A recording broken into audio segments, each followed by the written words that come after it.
Assalamualaikum warahmatullahi wabarakatuh. Perkenalkan, nama saya Lukman Toro, STMKKK. Saya adalah dosen tetap di D4 Fakultas Vokasi Keselamatan dan Kesehatan Kerja Universitas Balikpapan, Kalimantan Timur. Saat ini saya sedang mengikuti sertifikasi dosen gelombang 1 tahun 2026. Pada kesempatan ini, saya akan melakukan pernyataan diri dalam unjuk kerja Tridharma Perguruan Tinggi PDD UKT-PT di bidang pengajaran.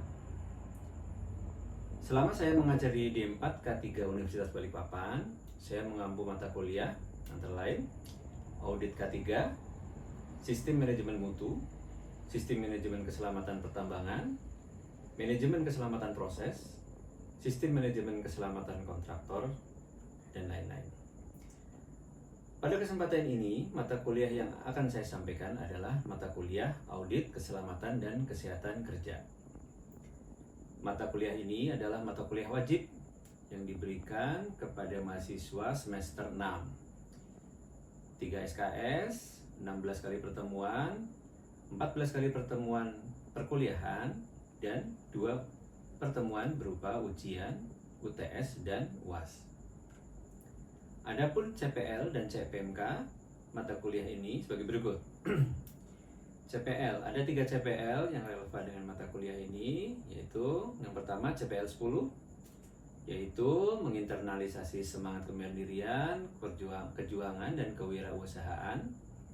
CPL 29, mampu mengelola sumber daya industri tempat kerja dalam penerapan dan peningkatan sistem manajemen K3 dan manajemen keselamatan proses serta secara berkelanjutan. CPR 30 mampu menganalisis perancangan dan penerapan sistem manajemen K3 dan proses safety. Sedangkan CPMK mata kuliah ini ada 3 CPMK, yaitu yang pertama CPMK 1 menjelaskan konsep, prinsip, dan tujuan audit keselamatan dan kesehatan kerja. CPMK 2 melaksanakan audit SMK 3, dan CPMK 3 menyusun laporan audit dan rekomendasi perbaikan. Materi perkuliahan yang diberikan di mata kuliah audit K3 ini adalah sebagai berikut. Pertama, konsep, definisi, dan tujuan audit. Materi itu akan diberikan di pertemuan pertama dan kedua. Prinsip audit, kompetensi, dan karakter auditor akan diberikan di pertemuan ketiga. Kemudian pengelolaan program audit, 4 tahap audit, dan audit plan akan diberikan di pertemuan keempat. Pertemuan kelima sampai dengan ketujuh akan digunakan untuk melakukan memberikan pembekalan mengenai praktek audit, simulasi audit, dan sekaligus melakukan simulasi audit. Pertemuan ke-8 yaitu ujian tengah semester. Pertemuan selanjutnya yaitu membahas tentang laporan audit, terdiri dari evaluasi temuan, membuat laporan audit, dan memberikan rekomendasi perbaikan. Materi itu akan diberikan di pertemuan ke-9 sampai dengan ke-13. Pertemuan ke-14 dan ke-15 akan digunakan untuk tanya jawab dan mereview seluruh materi perkuliahan. Pertemuan terakhir, pertemuan ke-16, yaitu ujian akhir semester. Adapun sistem penilaian dari mata kuliah ini sebagai berikut. Ada 4 komponen penilaian. Yang pertama adalah kehadiran dan partisipasi di dalam kelas. Komponen tersebut akan diberikan bobot 10%. Yang kedua yaitu latihan di kelas, penugasan, dan kuis. Komponen tersebut diberikan bobot 35%. Komponen ketiga yaitu ujian semester akan diberi bobot 20%. Yang terakhir yaitu ujian akhir semester akan diberi bobot 35%. Total bobot adalah 100%. Demikian penjelasan mengenai mata kuliah audit K3. Selanjutnya kita akan menyaksikan video pembelajaran tentang mata kuliah audit K3. Dalam video tersebut akan diberikan materi mengenai pengelolaan program audit, 4 tahap audit, dan audit plan. Materi tersebut diberikan di pertemuan keempat pada mata kuliah audit tersebut. Pertemuan tersebut akan diakhiri dengan assessment yang berupa penugasan kepada mahasiswa mengenai pembuatan audit plan. Demikian, terima kasih. Wassalamualaikum warahmatullahi wabarakatuh. Assalamualaikum warahmatullahi wabarakatuh. Waalaikumsalam warahmatullahi wabarakatuh. Saya tuh paling senang tuh kelas ini itu semangat banget tuh. Setiap saya ngajar, ini masuk pertemuan keempat ya. Selalu semangat. Sudah makan belum? Sudah. Sehat semua? Ya, saya absen dulu ya. 15 orang ya peserta kuliah di kelas kita ini. Saya hitung tadi 15, jadi masuk semua betul ya? Betul. Baik, kita masuk ke pertemuan keempat ya di mata kuliah audit K3. Oke. Saya mereview dulu tuh pertemuan ke-1, kedua, dan ketiga secara brief ya, secara umum ya. Di pertemuan pertama saya menjelaskan tentang definisi audit ya, introduction, kemudian ada kontrak pembelajaran, sistem penilaian gitu ya di awal-awal ya, introduction sudah duluan ya. Kemudian secara singkat ya kita masuk ke pertemuan kedua, kita bicara tentang saya masuk ke auditnya ya.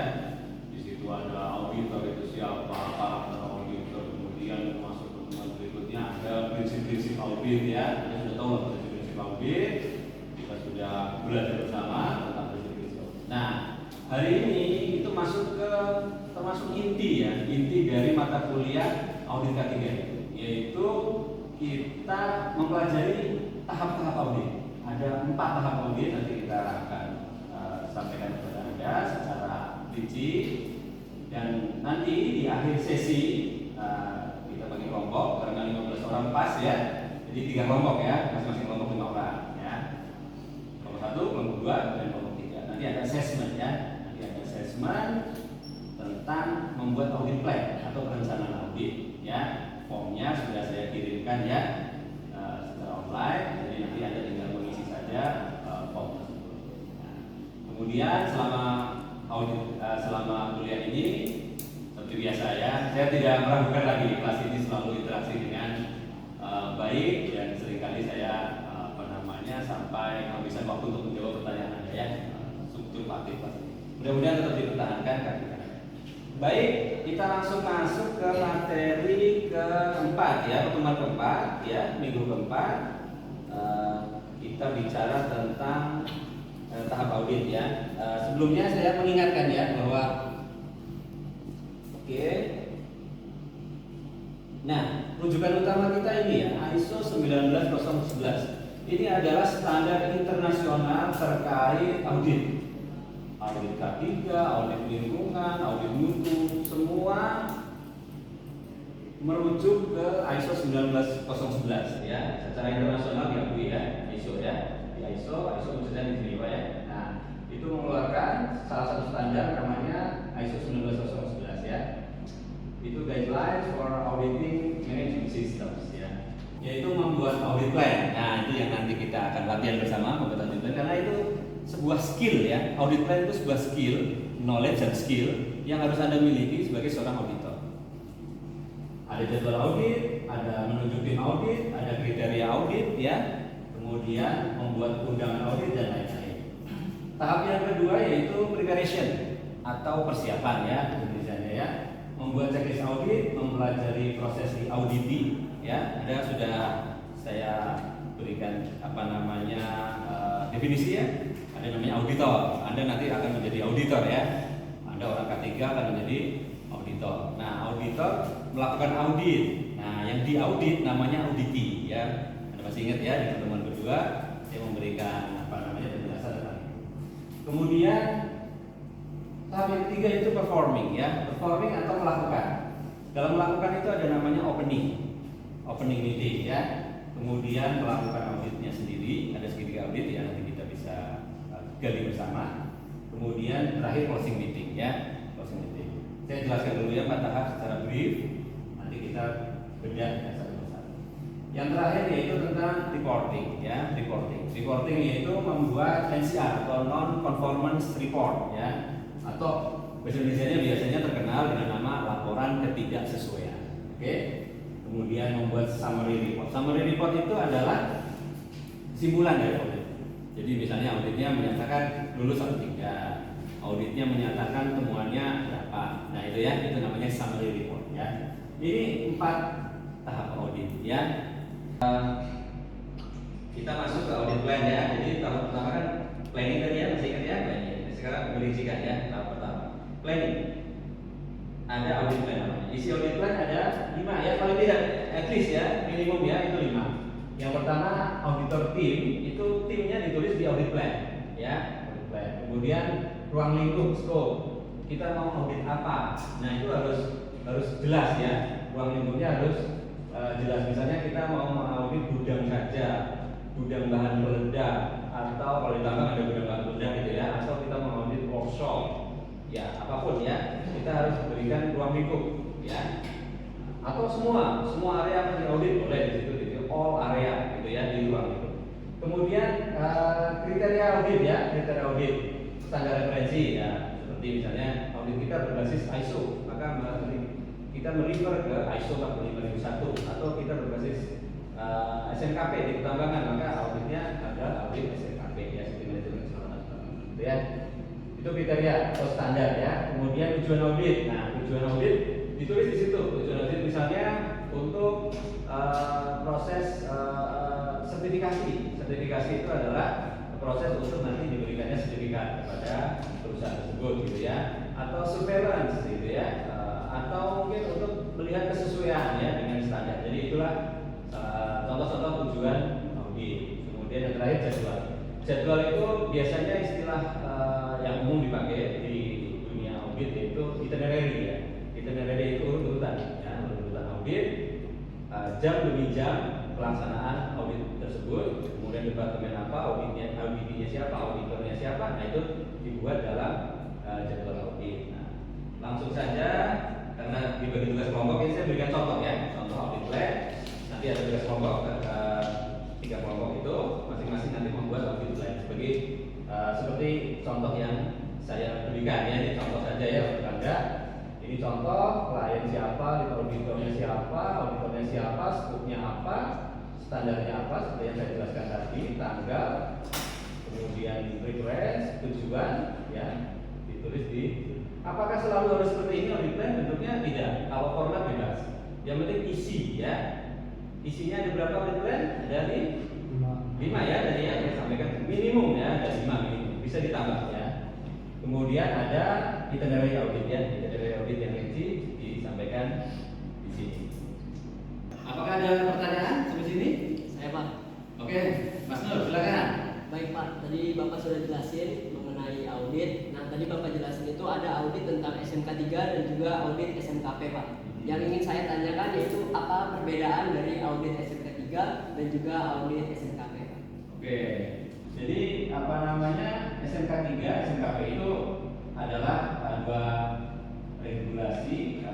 Kita lebih menggunakan regulasi ya, itu regulasi atau peraturan tentang, dan itu terkenal sekali di Indonesia ya, dan hampir semua perusahaan menerapkan SMK 3 dan kalau pertambangan harus menerapkan SMKP. Nah, perbedaannya adalah SMK 3 itu sistem manajemen K3 itu adalah sistem manajemen ya, termasuk auditnya itu wajib untuk seluruh industri ya, tidak terkecuali apapun, seluruh industri, dan levelnya di PP peraturan pemerintah itu tinggi di bawah undang-undang ya. Jadi any kind of industry itu apa namanya wajib menerapkan sebagai dasar memiliki karyawan 100 orang atau lebih atau memiliki potensi bahaya tinggi, maka wajib menerapkan sebagai itu. Bagaimana dengan SMKP? SMKP itu singkatannya sistem manajemen keselamatan pertambangan ya, dari Kementerian apa namanya Kementerian 127 kemudian diturunkan ke Kementerian 185. Nah itu wajib untuk perusahaan tambang ya, yang bisa menjawab kuis cepat-cepatan nanti saya berikan poin 10. Baik, pertanyaannya adalah